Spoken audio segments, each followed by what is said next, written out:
Here is one of the greatest myths in product management, which is you need an MBA to be a product manager. Actually, no, you don't. You don't need an MBA to go out there and be a product manager. So, Rich, but I've heard from so many places that you need an MBA to be a product manager. What is the real answer? I'll go ahead and tell you guys exactly how this myth, this lie came about during my years of working in recruiting, and you guys can go ahead and decide whether or not you want to drop that amount of money on getting an MBA degree. So there was a time when software engineers, it was very common for software engineers to go ahead and make a transition into product management. And unfortunately, not every product manager, not every software engineer that wanted to be a product manager could be a product manager. And in the world of tech recruiting, you don't want people to go ahead and have too much mobility, but you also don't want to go ahead and take away their you don't want to go ahead and make them feel like they have no mobility at all, because that would just piss people off and cause people to go ahead and leave. And another thing, this is actually why companies do very, very, very rarely do they go ahead and promote internally. As you can go out there and see, there's a lot of these roles that are open for product management. And there's, in all honesty, Product Gym is not the only company that's helping people transition into product.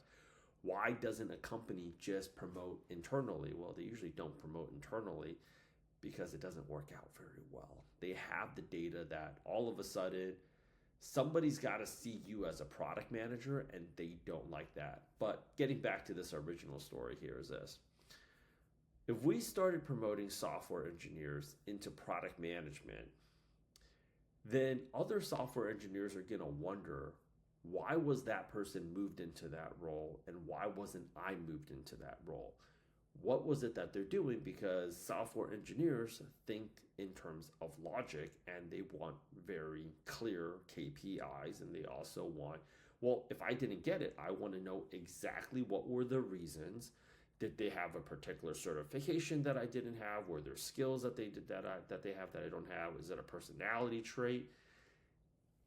What was it? Because if you start telling them like, yeah, we just like that person more than we do you, well, it's like, oh, I see. Well, then you can go yourself, and I'm just going to go ahead and get another product manager job somewhere else. So they couldn't exactly do that, and they couldn't exactly do that. So here's what they decided to do instead. We need to go ahead and put a filter. All right, so you're a software engineer, you want to go ahead and move into product management in, let's just say, at Amazon, right? Here's what you need to do. Well, you have the engineering side down, but product management, that's a business job. You need the business side. You need to go ahead and you need to get some kind of business training, something recognizable.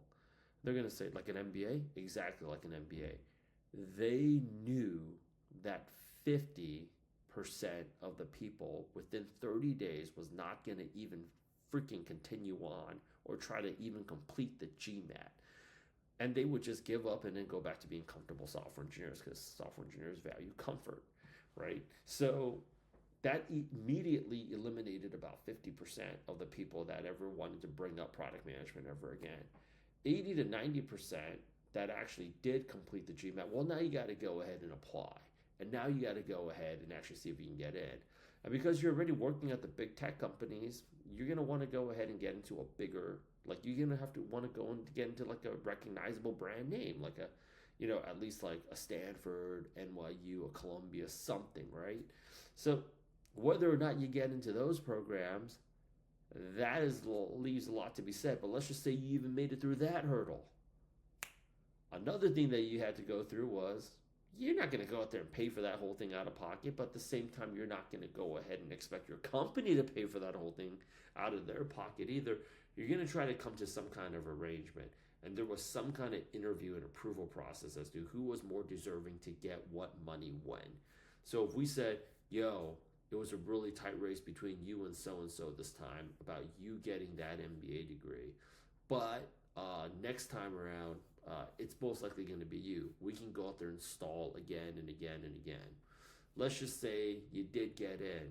We're going to throw some extra assignments your way, ask you to be a team player, so you're going to defer enrollment. And let's just say you did go out there and complete it. By that time, can I be a product manager now? I have an MBA. No. You want to know why? We have no product manager openings. Well, why did I do that? Good news is this: we're going to give you a bump up. You're going to become like a lead engineer, something else. Or you're going to go out there and lead this other engineering project, right? So it just kept moving and and moving everything further down the line. So if you are trying to transition into product management and you think you need an MBA degree to go ahead and do it, let me save you a lot of time. An MBA degree not only is not going to help you make that transition, because every year during graduation time, we get a bunch of calls from people with an MBA degree saying they have no clue how to get a product manager job. And most MBA career centers are hot garbage anyways, but MBA has largely been designed for the consulting or the finance career path. I was very impressed at what I saw with the NYU MBA program. They had a stack of interview questions for every management consulting company you can imagine. But, you know, they had almost zero support. The support for product management roles is practically negative because a lot of these people in the career center didn't even know what product management was, little less did they know how to support you. Not to mention the fact that they just don't give a fucking shit about you. So what ends up happening? They end up coming to Product Gym, but they wasted all those years, and that's an opportunity cost, because that could have been 2 years studying for a degree that a lot of tech founders, if you type in Jensen Huang, MBA, Mark Zuckerberg, MBA, Elon Musk, MBA, and you have part of your search query as product management, they will tell you that they do not look highly upon product managers with MBA. You don't need to take my word for it. Do yourself a favor and fact check me. It's on TikTok. You don't even have to go ahead and watch the whole video.